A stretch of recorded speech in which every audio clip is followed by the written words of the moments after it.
नमस्कार, स्वागत है आप सभी का योर स्टॉक में और मैं हूं आपके साथ कविता थपलियाल। मेरे साथ है मेरे सहयोगी प्रशांत पांडे और शरद दुबे और अगले 1 घंटे हम तीनों मिलकर आपको बताएंगे कि इस तरह के बाजार में क्या रणनीति आपके लिए सही होगी।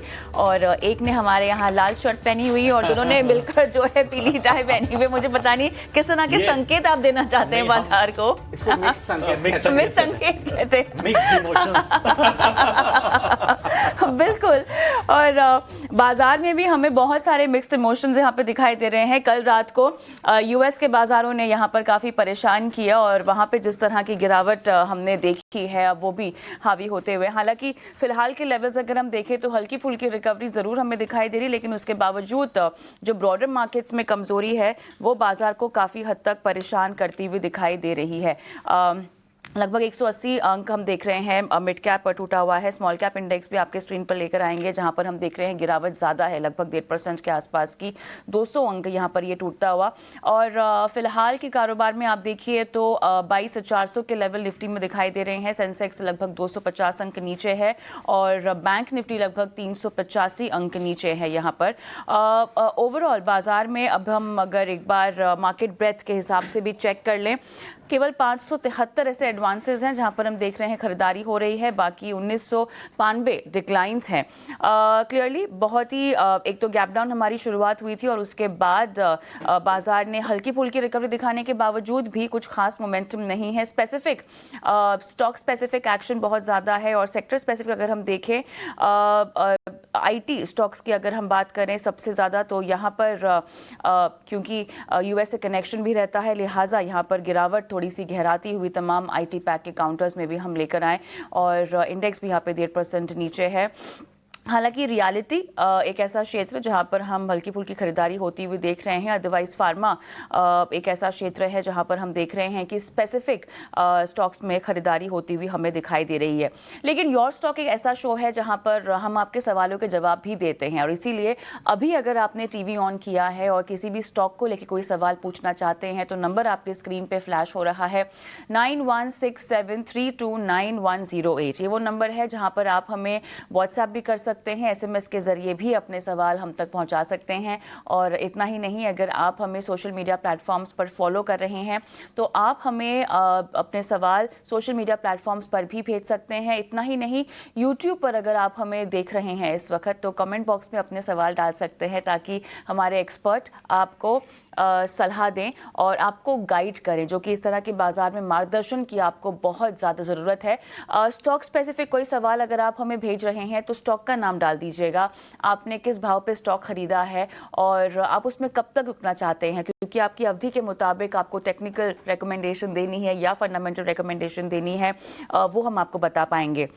जल्दी से आपके स्क्रीन पर हम लेकर आते हैं गेनर्स की सूची, निफ्टी गेनर्स की फिलहाल जहां पर हम देख रहे हैं खरीदारी हो रही है। देखिए सन फार्मा लगभग 2.25% ऊपर है, आईसीआईसीआई बैंक हम देख रहे हैं 1.5%, BEL 1.25%, Trent, BPCL, Adani Enterprises, Bharti Airtel में लगभग आधे से 1% तक की तेजी के साथ कारोबार होता हुआ दिखाई दे रहा है। और लूजर्स में इंडसइंड बैंक, यहाँ पर डेरिवेटिव खातों में गड़बड़ी के चलते जिस तरह से हमने देखा है नेगेटिव मोमेंटम बना हुआ है, वहाँ आप देखिए कि जोरदार गिरावट। और इसके अलावा इन्फोसिस, टेक महिंद्रा, एमएनएम लेकर आएंगे आपकी स्क्रीन पे जहां पर हम देख रहे हैं गिरावट ज़्यादा है। इन्फोसिस लगभग 3.5% जो है गिरा हुआ है, विप्रो 2%, टेक महिंद्रा भी 1.5%, एमएनएम भी हम देख रहे हैं लगभग 1.5% यहाँ पर गिरावट के साथ कारोबार हो रहा है।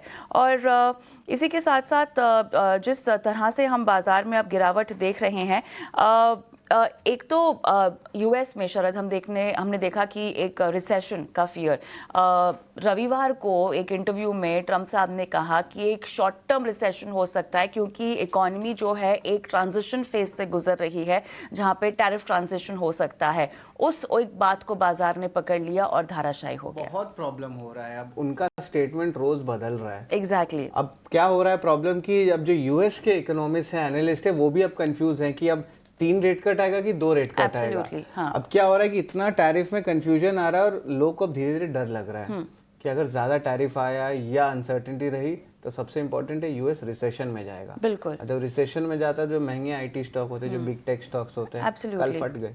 टेस्ला 15% गिर गया। मतलब जो ट्रम्प का ट्रेड था, हाँ। जब से इलेक्शन अनाउंसमेंट की थी, इलेक्शन लड़ी, फिर जीते, टेस्ला इसके तो बाद लगातार सब मेरे ख्याल से अपने 50% गिर गया है। 50% गिर गया वो है। ट्रम्प ट्रेड अब रहा नहीं, साफ हो हाँ गया। हाँ, नहीं, एक चीज absolutely। और है कि आप ये देखिए कि एक ऐसा स्टेटमेंट जिसमें वो साफ ये कह रहे हैं कि ठीक है, वो अमेरिकी बाजार भी इफेक्ट हो, लेकिन हमारा एक लॉन्ग टर्म गोल है। अब वो लॉन्ग टर्म गोल में भी इतनी अनसर्टेनिटी कि हर दिन आप कहीं पे भी कह सकते हैं कि अपना बम फोड़ देने, बम फोड़ कुछ दें, भी। बिल्कुल। और अच्छा, आपके क्लोज अलाइज, मतलब वहां पे किसी भी को सवाल उम्मीद उठ रहे नहीं, हैं। बिल्कुल, लेकिन कोई टैरिफ्स किसी को को लेकर- उम्मीद नहीं थी कि आप जी। कनाडा और मैक्सिको के साथ ये बर्ताव करेंगे। बिल्कुल, और लेकिन उसके बाद भी एक डिले आता हुआ दिखाई दे रहा है, उससे भी कुछ समय वहां पर। लेकिन टैरिफ्स को लेकर एक खास रिपोर्ट हम बताते हैं। अमेरिका के टैरिफ को लेकर वाणिज्य सचिव संसदीय कमेटी के सामने यहाँ पर पेश हुए हैं और वाणिज्य सचिव ने कमेटी को आखिर क्या जानकारी दी है, तमाम डिटेल्स लेकर हमारी सहयोगी सुमिता जुड़ गई हैं। सुमिता, रेसिप्रोकल टैरिफ को लेकर फिलहाल बैठकें लगातार हो रही है, मंथन लगातार हो रहा है, क्या कुछ निकलता हुआ हमें दिखाई दे रहा है आता हुआ?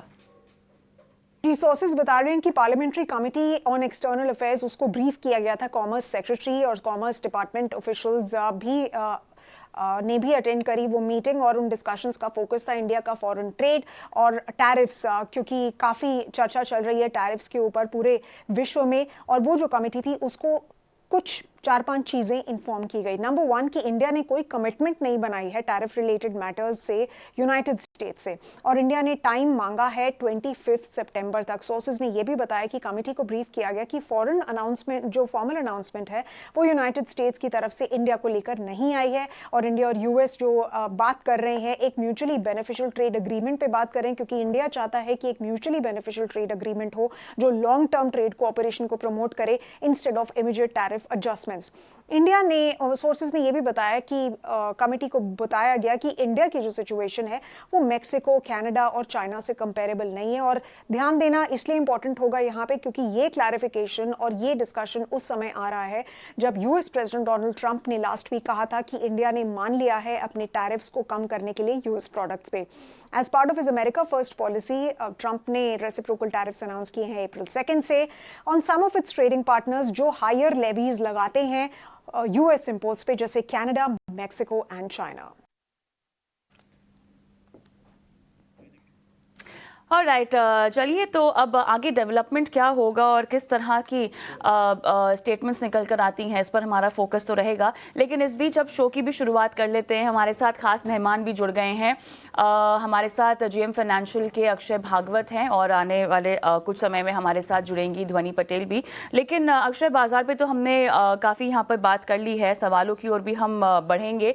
एक झटपट आपसे टेक लेंगे बाजार की इस चाल का, और जो क्यों पकड़ा है अब ग्लोबल बाजार से, ये बताइए कितनी और गिरावट गहरा सकती है? बिकॉज अर्थव्यवस्था अगर हम कहें यूएस की, वहां पर भी कुछ गुलजार हालात नहीं दिखाई दे रहे हैं, और जो रिसेशन की बातें अब तूल पकड़ रही हैं, ये घबराहट में डालेंगी तमाम अर्थव्यवस्थाओं को। जी, गुड मॉर्निंग। तो 4 दिन में थोड़ी रिस्पाइट बाइंग जरूर दिखी है, बट कहीं ना कहीं प्राइस एक्शन देखे तो 22,600 22,700 ये जो जोन है वहाँ क्लियरली एक स्ट्रॉन्ग रेजिस्टेंस बिल्डअप होता हुआ प्राइस स्ट्रक्चर में नजर आ रहा है। डेटा पॉइंट्स भी कुछ सुधर नहीं रहे। ओवरऑल जो हल्की सी शॉर्ट कवरिंग थी वो अभी चली गई है। Call writers futures and options में वापस हायर स्ट्राइक्स 23,000 22,700 ये स्ट्राइक में कॉल बेच रहे। तो कुल मिला के अगर आप एफआईआई का डेटा देखे या कोई भी डेरिवेटिव्स का डेटा पॉइंट उठा के देख ले, तो अभी फिलहाल यहां से एक रेंज बाउंड मार्केट होने की संकेत है, जो lower end of the range करीबन 22,000 और अपर एंड ऑफ द रेंज 22,700। तो ये डायरेक्शनल फेज में मेरे हिसाब से मार्च महीने में चलता रहेगा। Buy on support, sell on resistance वाला मामला होगा। पर 21,800 का जो बेस बन चुका है वो ब्रेक होते हुए मुझे मार्च महीने में तो नहीं लग रहा है। तो अब 22,250 22,300 ये स्तर मिल जाए तो रिस्क रिवॉर्ड एक्सट्रीमली बेनिफिशियल रहेगा। ट्रेडिंग का मार्केट है तो उस हिसाब से आपको अपने नजरिया बनाना है और शॉर्ट टर्म ट्रेडिंग के मौके ढूंढने। शॉर्ट टर्म ट्रेडिंग के मौके ढूंढ रहे अक्षय जी बता रहे हैं मार्केट्स पे वॉलेटिलिटी ज़रूर है, रिकवरी के मोड पे भी थोड़े ब्रॉडर इंडेसेस है। लेकिन अब चलते हैं हमारे शो के सबसे पहले कॉलर के पास, और हमारे साथ जुड़ रहे महेश शर्मा। नमस्कार महेश जी। नमस्कार सर, कैसे हैं? सब ठीक है। और अब बताइए, आपका शेयर है आयरेडा, 300 शेयर्स है, Yes, sir. 215 का आपका बाइंग है, right sir? Yes sir, yes sir, और आपका जो व्यू पॉइंट है 2 मंथ्स का है। Yes sir. ठीक है, तो जो बाइंग प्राइस है 215 का है, करंट लेवल्स पे देखे तो यहाँ पे ऑलमोस्ट 30% जो है आप कह सकते हैं लॉस पे है, बट 2 मंथ्स का व्यू है। तो अक्षय सर, अगले 2 महीने में आयरेडा का क्या इंपॉर्टेंट टेक्निकल चार्ट्स लगता है और स्टॉप लॉस भी बता दें।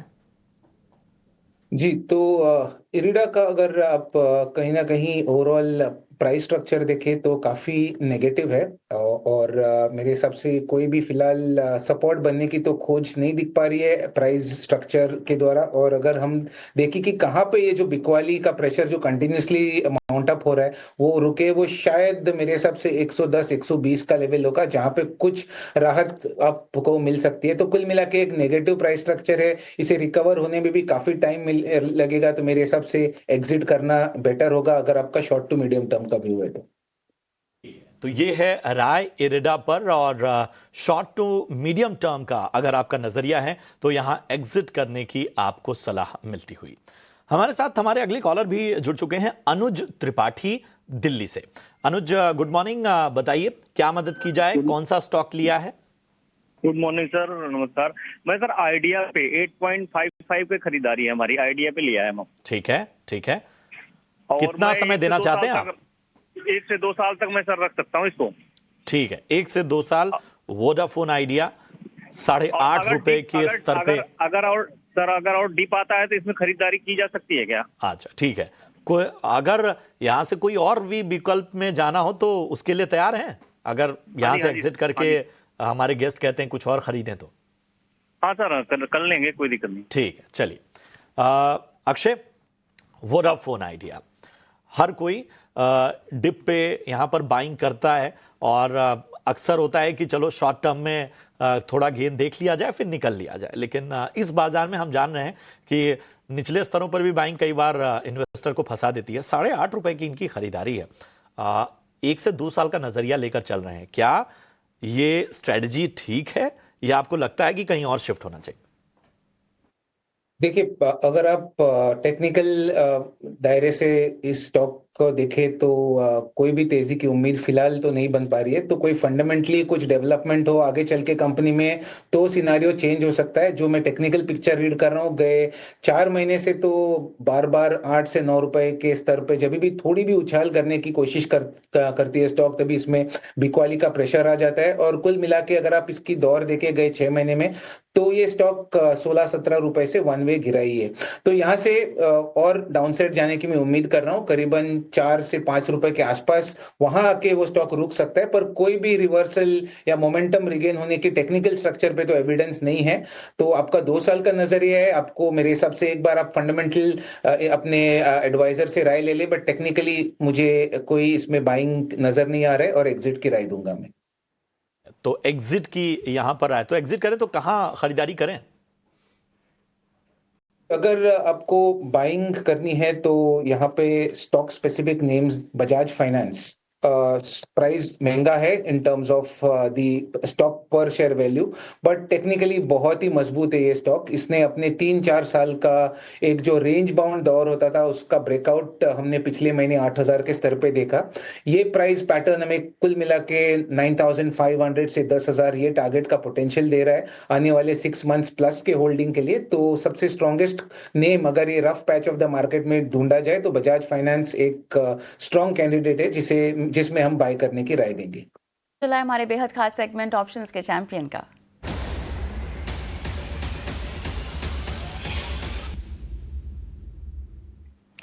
चलिए, हमारे साथ नीलेश जैन सेंट्रम ब्रोकिंग के जुड़ गए हैं, जो आज हमें रणनीति देंगे मुनाफे की। नीलेश, हाय मॉर्निंग, स्वागत है आपका। और रणनीति बताइएगा क्या आप दे रहे हैं और साथ ही बाजार का हाल भी जरा अपने नजरिए से समझाइएगा दर्शकों को। Very good morning to you. देखिए, मार्केट में काफी शानदार रिकवरी हमें आज देखने को मिल रही है निचले स्तरों से, तो एक काफी पॉजिटिव साइन है कि निफ्टी ने अपने इंपॉर्टेंट लेवल को डिफेंड किया है, जो है 22,300 का। वहां पे हमें लगातार पुट राइटिंग देखने को मिल रही है, तो एक इंपॉर्टेंट सपोर्ट के तौर पर निकल के आ रहा है। हम एक्सपेक्ट करके चल रहे हैं कि यहाँ से ये जो रिकवरी है वो थोड़ी एक्सटेंड होनी चाहिए और ऊपरी तरफ पर निफ्टी यहाँ से 22,450 से 22,500 तक का मूव इंट्राडे में दिखाना चाहिए। तो इसके लिए यहाँ पे खरीदारी पर फोकस है और स्टॉक जो आइडेंटिफाई किया है वो है टेलीकॉम स्पेस में से भारती एयरटेल। ये पर्टिकुलर काउंटर अपने 50 डे मूविंग एवरेज को क्रॉस कर चुका है आज और लगातार पिछले 2 दिनों से ये उसके ऊपर सस्टेन भी कर रहा है। तो यहाँ पे फॉलोअप मूव हम 1660 से 1670 तक का एक्सपेक्ट करके चल रहे हैं। इसीलिए 1640 का कॉल ऑप्शन जो फिलहाल 28 से 30 के रेंज में तेज हो रहा है, इसे खरीदने की सलाह होगी। 21 का स्टॉप लॉस होगा। 39 एंड 48 ये 2 टारगेट को ध्यान में रखना होगा यहाँ पे। इसका लॉट साइज 475 का है, इसीलिए अप्रोक्सीमेट रिस्क पर लॉट 3,800 का है एंड पर लॉट रिवॉर्ड यहाँ पे 9,000 तक के बनते हुए नजर आ सकते हैं। तो ओवरऑल भारतीय एयरटेल में एक फॉलोअप मूव हम एक्सपेक्ट करके चल रहे हैं, इसलिए यहाँ पे कॉल ऑप्शन के जरिए खरीदारी करने की सलाह होगी। की उम्मीद, लिहाजा यहाँ पे खरीदारी करके चलने की सलाह। अधिकतम मुनाफा 9,000 का बता रहे हैं, नुकसान आप 3,800 का स्टॉप लॉस, लेकिन आपको यकीन लगाना होगा 21 रुपए का लक्ष्य 39 से 48 के आसपास का आप रेकमेंड कर रहे हैं। नीलेश, बहुत बहुत धन्यवाद आपका, आपने समय दिया और अपनी रिकमेंडेशन दी दर्शकों को। और लगे हाथों एक रिस्क डिस्क्लोजर भी आपके स्क्रीन पे, जहाँ पे आपको सतर्कता बरतनी चाहिए, एहतियात बरतना चाहिए। एफ&ओ ट्रेडिंग में अधिकतर देखा गया है कि लोगों को नुकसान ज़्यादा हुआ है।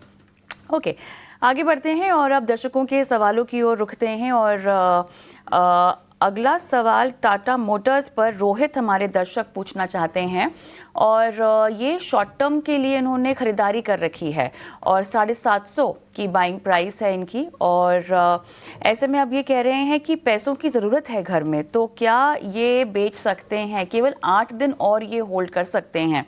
तो फोन लाइन पर हमारे साथ होते रोहित और बातचीत होती इनसे, लेकिन अक्षय, बहुत क्लियर कट व्यू है इनका। 750 खरीदारी, केवल 8 दिन रुक सकते हैं, पैसों की जरूरत है इनको।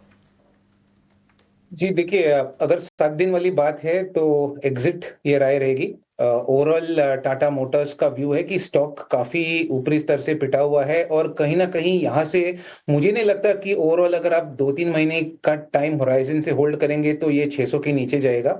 600 625 ये जो सपोर्ट जोन है बहुत ही अहम है। यहाँ से जो प्रोबेबिलिटी है रिकवरी की वो बहुत ज्यादा है। स्टॉक वापस 730 750 ये स्तर रिविजिट कर सकता है, बट बस तकलीफ है कि थोड़ा टाइम आपको देना पड़ेगा। टाइम की समय की आपको रेस्ट्रिक्शन है, सिर्फ 7 दिन का होल्डिंग है, उसके चलते आप कुछ 5-7 दिन में बड़ी रिकवरी की उम्मीद नहीं कर सकते इसमें। तो बेस्ट प्राइस मेरे हिसाब से 650 से 660 ये रेंज में स्टॉक को आप एग्जिट करने के लिए देखें। टाटा मोटर्स पे जो है लेवल्स पे थोड़ी एग्जिट की राय अक्षय जी की तरफ से आ रही है, लेकिन याद रखिए अब हम चलते हैं हमारे अगले दर्शक के पास और यूट्यूब के जरिए SP पांडे जी जो है हमारे साथ जुड़े हैं और इनकी जो स्टॉक है वो है अंबुजा सीमेंट। परचेज प्राइस 505 रुपये का रहा है और इनका कहना है कि 1 साल तक होल्ड कर सकते हैं। अब SP जी की जो अगर परचेज प्राइस की बात करें तो वो 505 लेवल्स पे आ रही है अंबुजा सीमेंट की। करंट लेवल्स पे देखें तो उतना भी करेक्शन नहीं हुआ है, 490 लेवल्स पे है, यानी कि रीसेंट बाई लग रही है। लेकिन 1 साल का व्यू पॉइंट है। तो अक्षय सर ज़रा बताएं 1 साल में अंबुजा सीमेंट के एक इंपॉर्टेंट लेवल्स क्या लग सकते हैं। और एक चीज़ मैं और बता दूं दर्शकों की, सीमेंट कंपनीज थोड़ी प्राइस हाइक ज़रूर ले रहे हैं, 2-3 साल से कंसोलिडेशन भी चल रहा है। तो यहाँ पे क्या लगता है अंबुजा सीमेंट का क्या देखने मिल सकता है? जी, तो अगर मैं मंथली चार्ट देखूं अंबुजा सीमेंट का तो टेक्निकली एक ट्रेंड लाइन सपोर्ट जो बहुत ही अहम लेवल है इसका वो है 450 और 460 का जोन। वही एरिया से स्टॉक ने रिकवर करा है, तो लॉन्ग टर्म ट्रेंड अभी भी स्ट्रांग है। एक समय का आपके पास समय आप होल्ड कर सकते हैं, तो यहाँ से मुझे नहीं लगता कोई दिक्कत होनी चाहिए। स्टॉक में रिकवरी का प्रोबेबिलिटी बहुत हाई है। 1 साल के हिसाब से अगर यहाँ से रिकवरी करे तो टारगेट जोन एस्टिमेट करना है तो करीबन 600 से 625 ये टारगेट एक पोटेंशियल आप पकड़ के चलना कि ये लेवल आ जाते तो एक बार आपको यहाँ पे मुनाफा बांधना है। तो कुल मिला के होल्ड करें, स्टॉप लॉस रखना है तो वो बनेगा 425 का और रिकवरी की उम्मीद आप 600 से 625 तक 1 साल के अंदर में अंबुजा सीमेंट में कर सकते हैं। तो यहाँ पर जो है वो नज़रिया थोड़ा सा आपको बड़ा रखना पड़ेगा और अंबुजा सीमेंट पर इस तरह से रणनीति आगे ले जानी पड़ेगी। JSW एनर्जी हमारे एक दर्शक इस सवाल के साथ जुड़ चुके हैं, सुनील नाम है उनका। सुनील जी नमस्कार, कहाँ से बात कर रहे हैं? सुनील जी, चलिए लगता है संपर्क टूट गया है, लेकिन सवाल उनका जैसे मैंने कहा JSW एनर्जी पे है और इनकी बाइंग प्राइस एक बार बता देता हूं ऊपरी स्तरों की 613 लगभग 100 रुपए ऊपर के भाव पे इन्होंने खरीदारी की हुई है। 400 जो है वो शेयर इन्होंने खरीदे हुए हैं और 3 साल का नजरिया लेकर चल रहे हैं। बताएं अक्षय, 3 साल के नजरिए से JSW एनर्जी 100 रुपए ऊपर की बाइंग है। आज हम देख रहे हैं कि लगभग 2.25% ऊपर है ये स्टॉक का।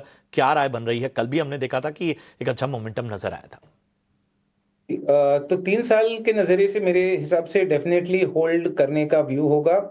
अगर मैं लॉन्गर टर्म चार्ट स्टडी करूं तो अभी भी प्राइस में कोई भी कमी नहीं है, बस मार्केट के साथ एक तरफा करेक्शन हुआ है। 800 से लेके 500 का ये दौर रहा है, बट ओवरऑल अगर आप प्राइस स्ट्रक्चर देखें कहीं ना कहीं 400 450 ये एक वैल्यू एरिया है जहां से बाइंग डिमांड स्ट्रांग आएगी ये स्टॉक में। तो कुल मिला के लॉन्गर टर्म 3 साल का आपका होल्डिंग का होराइजन है, होल्ड करके चले। 400 का एक सपोर्ट बेस बनता हुआ दिख रहा है स्टॉक में और आगे चल के रिकवरी की अच्छी उम्मीद आप कर सकते हैं।